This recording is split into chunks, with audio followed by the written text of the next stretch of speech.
এটা কি কোনো জিন্দিগি হলো ভাইয়া? কখনোই আল্লাহকে ডাকতে মন চায় না, এক বেলা নামাজ পড়তেও মন চায় না, কোনো দিন ফজরের নামাজ পড়তে মন চায় না, কোনো দিনও আল্লাহকে ডাকতে মন চায় না। আয় হায় হায়, এটা কি কোনো মানুষের জীবন হইল ভাইয়া? রাস্তার কুত্তার দিকে একবার তাকাইয়া দেখো, তোমার মাঝে আর তার মাঝে কোনো পার্থক্য দেখো? বেনামাজি তুমি দেখো, রাস্তার কুকুরে দেখো, তোমার সাথে তার তফাৎ কি দেখো না? বেপর্দা মহিলাকে বলো না যে বোন দেখো রাস্তার কুকুরের সাথে তফাৎ কি?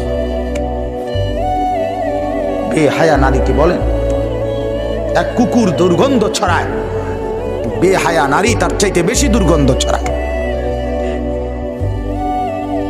বেপর্দা নারী সমাজ আরো বেশি নষ্ট করে।